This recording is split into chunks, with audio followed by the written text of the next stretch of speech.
Bismillahirrahmanirrahim. Assalamualaikum warahmatullahi wabarakatuh. Alhamdulillahirabbil alamin. Pada kesempatan kali ini kami dari kelompok 1 ingin mempresentasikan tugas fikih yang berjudul hukum syara dan pembagiannya. Adapun anggota kelompok kami yaitu Muhammad Hamdan, Samnur Yasir, Muhammad Al-Fibrar, Oki Drians, Halif Humam Fajar, Silva Safitri, Fadli, Ahmad Samudra, Wilda Mubarak, Zal Sabila, dan Naura Latifah Zahra. Adapun rumusan masalah kita pada kali ini yaitu pengertian hukum syara, pembagian hukum syara, al-hakim, al-hukmu, al-mahkum fi, al-mahkum alaih, dan yang terakhir kesimpulan. Jadi langsung saja saya berikan kepada pemateri. Pengertian hukum syara. Hukum syara atau yang lebih populer disebut dengan hukum syariat merupakan sejumlah aturan Allah Subhanahu wa Ta'ala yang mengatur berbagai persoalan manusia yang berkaitan dengan perbuatan mukallaf atau orang yang terbebani hukum. Aturan-aturan hukum syara ini diciptakan dan ditetapkan bertujuan untuk mewujudkan kemaslahatan umat manusia baik di dunia maupun di akhirat nanti. Pembagian hukum syara. Dalam kajian usul fikih, pembahasan tentang hukum syara ini meliputi unsur-unsur pencipta hukum, al-hakim, hakikat hukum syara, al-hukmu, objek atau peristiwa hukum, mahkum fi, dan subjek hukum, mahkum alaih. Al-hakim.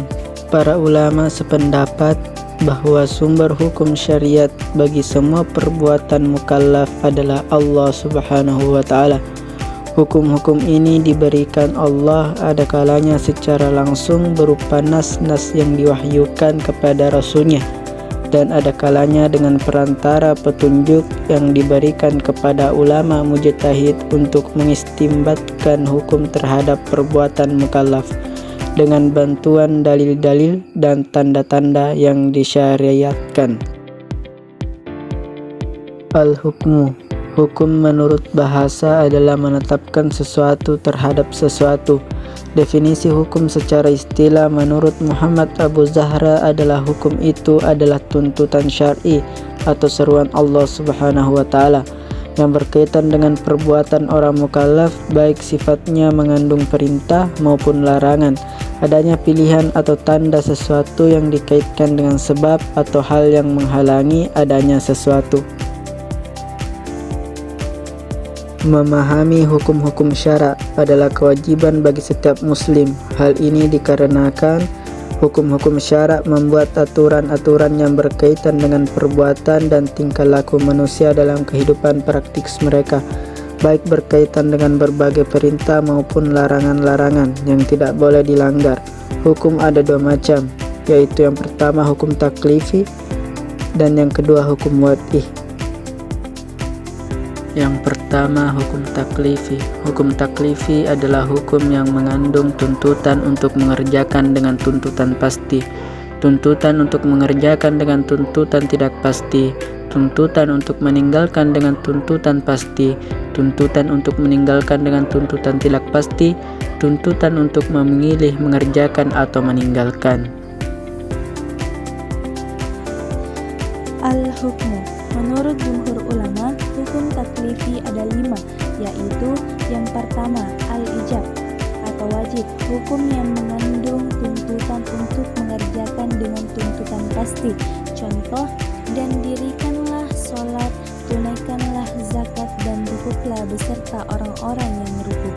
Quran Surah Al-Baqarah surah kedua ayat 43.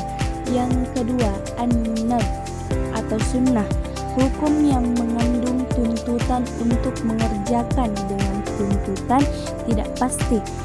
Contohnya, hai orang-orang beriman, apabila kamu bermuamalah tidak secara tunai untuk waktu yang ditentukan, maka hendaklah kamu menuliskannya. Quran Surah Al-Baqarah surah kedua ayat 202. 82. Yang ketiga, at-tahrim atau haram, hukum yang mengandung tuntutan untuk meninggalkan dengan tuntutan pasti. Contoh, dan janganlah kamu mendekati zina, sesungguhnya zina itu adalah suatu perbuatan yang keji dan suatu jalan yang buruk. Quran Surah Al-Isra Surah 17 ayat 32. Al-Karahat, makruh, hukum yang mengandung tuntutan untuk meninggalkan dengan tuntutan tidak pasti.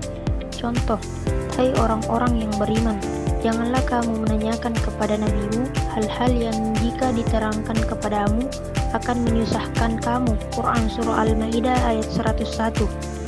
Al-Ibahah atau mubah, hukum yang mengandung tuntutan memilih antara mengerjakan dan meninggalkan. Contoh, dan tidak ada dosa bagi kamu meminang wanita-wanita itu dengan sindiran atau kamu menyembunyikan keinginan mengawini mereka dalam hatimu. Quran Surah Al-Baqarah ayat 235. Kelima macam hukum taklifi tersebut menimbulkan efek pada perbuatan mukallaf, dan efek-efek itulah yang dinamakan hukum dalam istilah ulama fikih yang dikenal dengan al-ahkamul khamsah, yaitu wajib, sunnah, haram, makruh, dan mubah. Hukum wad'i, hukum yang menjadikan sesuatu sebagai sebab, syarat, mani, azimah, rusak, sah, dan batal bagi sesuatu. Jadi yang menyebabkan ada atau tidak adanya hukum taklifi disebut hukum wad'i. Pembagian hukum wad'i ada 5, yaitu sebab, syarat, mani, azimah, dan rusak, sah, dan batal. Adapun sebab al-hukmu, ulama usul mendefinisikan sebab adalah sifat zahir, tetap dan menetapkan suatu hukum karena syariat mengaitkan sebab dengan sifat. Ketika seseorang melakukan sebab, maka akibatnya akan timbul, baik ia berniat untuk menimbulkan akibat ataupun tidak. Karena kaitan antara sebab dan akibat adalah berkaitan dengan hukum syar'i. Allah Subhanahu wa Ta'ala menjadikan tergelincirnya matahari sebagai sebab, yaitu tanda untuk menetapkan wajibnya sholat zuhur. Al-hukmu 1. Syarat. Syarat adalah sesuatu yang tiadanya mengharuskan ketiadaan dan keberadaannya tidak mengharuskan keberadaan, ataupun ketiadaan rukun juga mengharuskan ketiadaan hukum. Ketika rukun tidak ada, dengan kata lain, syarat adalah sesuatu yang harus dipenuhi dulu sebelum suatu perbuatan dilakukan. Dalam hal ini, rukun sama seperti syarat. Bedanya, rukun seperti takbiratul ihram dan sujud dalam sholat dan menjadi bagian dari hakikat sholat, sedangkan syarat adalah bagian di luar hakikat sholat. Syarat ada 2 macam. Yang pertama, syarat wajib. Contohnya nisab zakat sebagai syarat wajib zakat. Syarat sah. Contohnya suci dari hadas besar dan kecil menjadi syarat sah sholat. Untuk lebih jelasnya, bersuci dari hadas besar dan kecil merupakan syarat sah sholat, maka keadaan tidak suci dari hadas besar dan kecil menjadikan tidak sahnya sholat.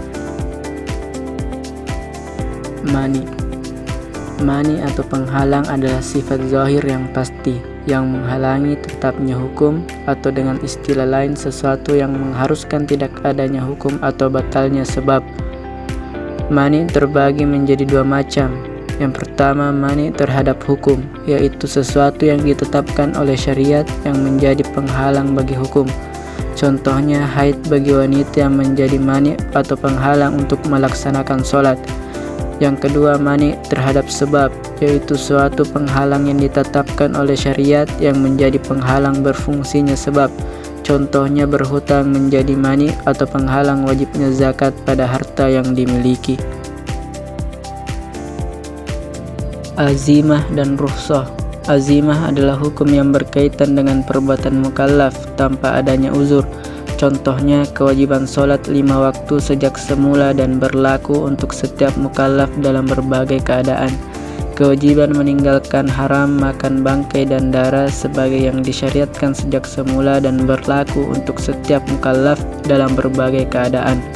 Sedangkan rukhsah adalah hukum yang berkaitan dengan suatu perbuatan karena adanya uzur sebagai pengecualian dari azimah.